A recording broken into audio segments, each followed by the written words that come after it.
I love that story of the two wolves.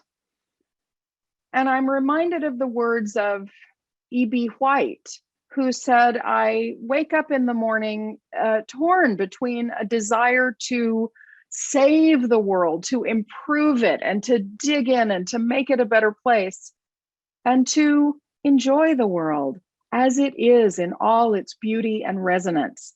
This makes it hard to plan the day. I think one of the reasons that I continue my deep devotion to our Unitarian Universalist movement is because together here we practice both grief and gratitude, a desire to improve the world, to practice in here how we wish the world to be, and to be grateful and loving and joyful for the world as it is, even in all its brokenness, to love each other and each other's stories, even in all our brokenness, holding grief and gratitude together.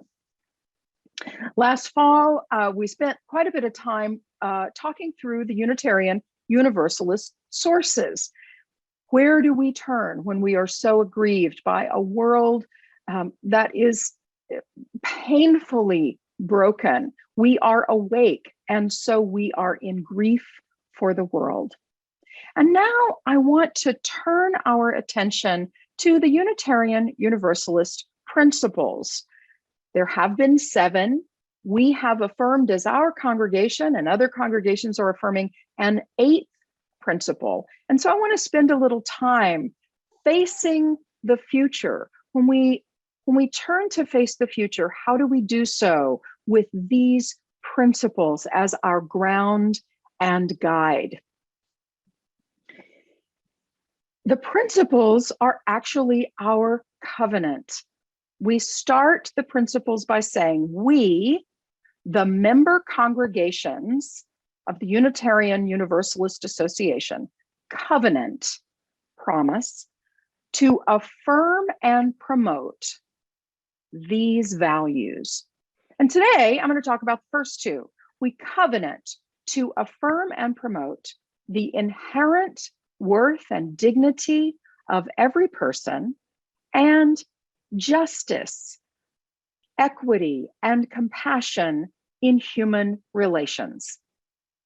We'll get through all 8 of them by May. We'll do 2 each Sunday, and these will be archived on both our website and the Facebook page, so you can go back and listen to them again.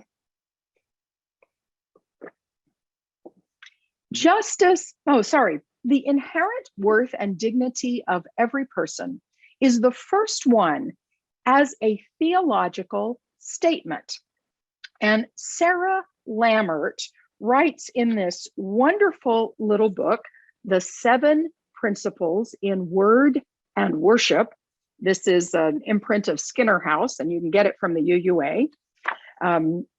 She says that this principle was historically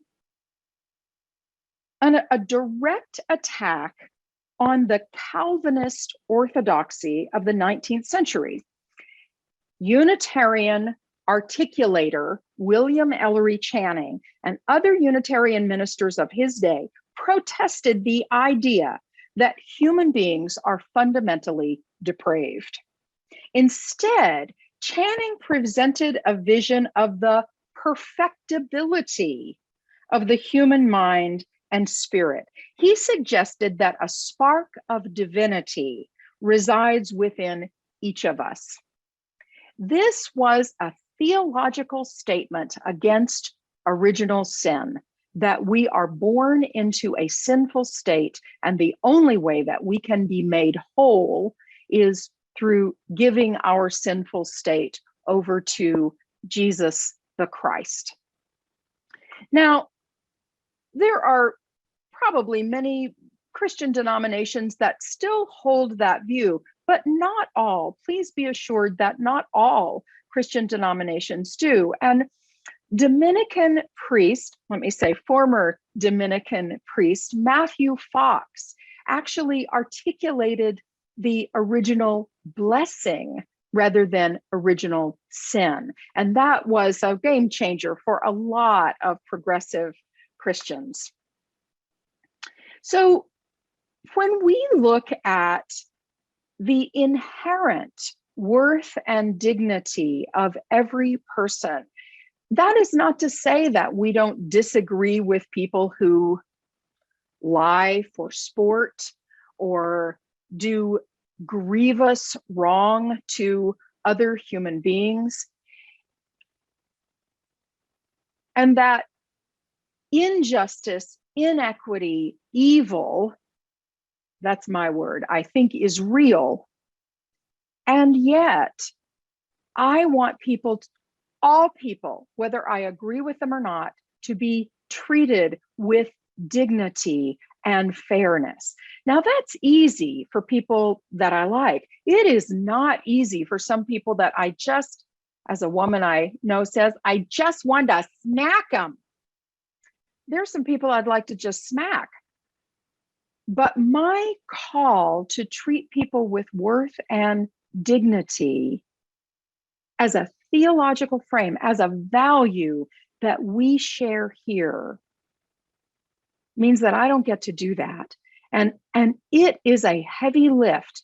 Sometimes I think we think being a Unitarian Universalist is kind of a smooth ride. You know, we don't say anything you disagree with, but sometimes it is a very heavy lift to treat everyone, especially those we deeply, fundamentally disagree with worth and dignity. Maybe you have this experience in your own life, that neighbor who flies that flag. I just want to take a pot shot. Or someone who posts things on social media that you know are flat out lies. They lie for sport. I just want to smack them, but I don't. And my call to treat people and to treat myself with worth as I am worthy, as you are worthy of all good and the dignity of being a human being, is a way to focus when we feel like we are drowning in the depths of injustice. Now, there is a shadow side, I think, to this principle. The inherent worth and dignity of every person can lead us as a congregation, as a fellowship, as an association of fellowships and congregations, to prize individualism. I've got what I need. I can stand on my own. I don't need anybody else. I've figured it out. I've got my theology right here. I want it to stay like it is. This is what I need. Or, well, you may all feel that way, but I can just be me the way I am here. While that's true, when we see this principle as the place that lifts up individualism, as in I don't need anybody else, it comes into conflict with the very first word of the covenant, we. We affirm and promote as the member congregations, as bodies together, we affirm and promote. Now, I affirm and promote this myself because it's my value that it is a value that I want to lift up. But when I get stuck in that I am so concerned with what I need and want that I can forget that we. And this is very much not about individualism. Individualism makes me think of that youngster who has a tantrum, who grabs her backpack and says, I've got all I need. I've got a sandwich and I've got my blanket and I've got my teddy bear and I'm going to run away from home because you just don't understand me. And so I've got everything I need. And she doesn't get far or stay long because she doesn't have everything she needs. What we need, we are built for community. We are built to be social animals. I cannot be my full Unitarian Universalist self individually. I need to be in community with other people for whom we hold inherent worth and dignity together.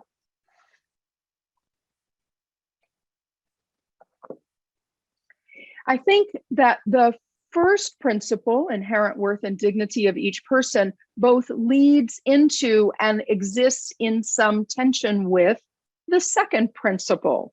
We covenant to affirm and promote justice, equity, and compassion in human relations. If I were rewriting these today, I would rewrite human relations to say all our relations, because we are not just in relationship with human beings, we are in relationship with our entire planet and all beings and all structures of this planet. As Eric told us earlier, this speck of dust is our only home, and we are in relationship with all of it. Justice, I'm sometimes asked how I define justice, and I say right relation, not power over, but building power with. Power over is rarely justice. To build power with leads to right relations. So we can all be ourselves with our worth and dignity in the presence of equity. Equity, removing, to me, equity is removing the barriers to success. At First Unitarian Society, our Moving Toward Equity team talks about equity as closing the gaps so that all factors that are related to diversity like gender, age, race, ethnic group, family or marital status, language, sexual orientation, disability, body size, socioeconomic status, all of those are diversity, right? Equity is closing the gaps between them, between who has power to make decisions, so that any of those markers don't predict one's success, and that improves outcomes for all. So when we affirm equity, I don't want you to have a good outcome at my expense or me to have a good outcome at your expense. I want us all to have outcomes that build joy, power, justice, love, the community that we want to be in the world. And compassion, I love compassion. Compassion literally means to suffer with. To suffer with. Let me feel with you. Let me not give a hand down to you. Let me sit down with you as you walk through challenging times. That's why when we do our joys and sorrows, we hold each other's story. It's not, oh, poor you. I'm so sorry that's happened to you. Gosh, that's terrible. Similar thing happened to me one time. Let me tell you about it.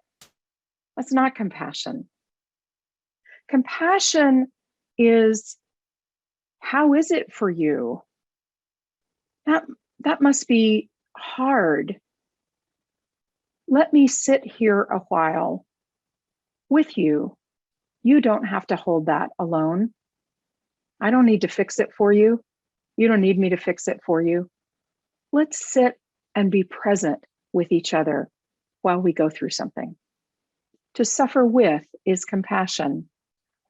So as we build justice, equity, and compassion in all our relations.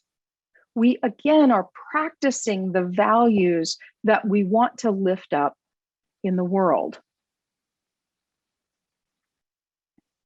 This world is changing so quickly. It's hard to know where our footing is. I was in a conversation with a group of ministers this week, and we noted that so much is changing so fast. And we talked about funereal rituals, that throughout human history, people have gathered for funereal rituals, for funerals. Indeed, it is through the discovery of burial sites that we know so much about the ancient ones, the ancient people. And yet here we are for the first time, or one of the very few times in human history, unable to gather to bury our dead. And so much is changing so fast. And so as we turn to look at this unknown future, this way of being together that's never been written, we think, how do we reconstitute the world? My heart is with Adrienne Rich, the poet Adrienne Rich, who says, "My heart is moved by all I cannot save. So much has been destroyed. I have to cast my lot with those who, age after age, perversely, with no extraordinary power, reconstitute the world." And so how will we reconstitute the world, reconstitute ourselves? Whatever happens with voting rights or reproductive health care or the structures that uphold truth, Sunday mornings will come again. Our Sunday mornings together will come again until we decide that they do not. And we all go our separate ways. That's a future that is too much to bear. That's too much to bear. Hard as it is to gather this way, we keep doing it because to do without is one step or 5 steps too far. So where will we gather? How will we gather? How will we covenant to affirm and promote these principles that undergird our covenant? We promise each other. We promise to respect each other, to respect all beings, to live in this harmony of justice and equity and compassion, both within and beyond our walls. What justice, what equity, what compassion can we seed in the world? Can we drop like good earth in the world? Y'all know I've said I am pessimistic about the social structures of our country. I am actually pessimistic, and that is for the first time in my life to be in that place. It's a very, very unusual place to be. And yet I'm not at all pessimistic about our congregation, people who share similar values, the people who are eager to reconstitute the world in love. And we are up against big odds, as you know. And yet,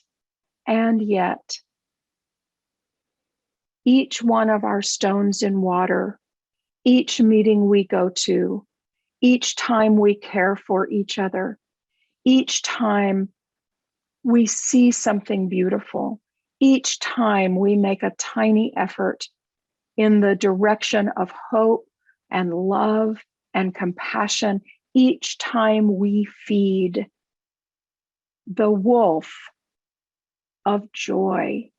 That wolf is hungry. Each time we feed the wolf of joy, of beauty, we strengthen we strengthen that yearning. We strengthen the world by our very actions.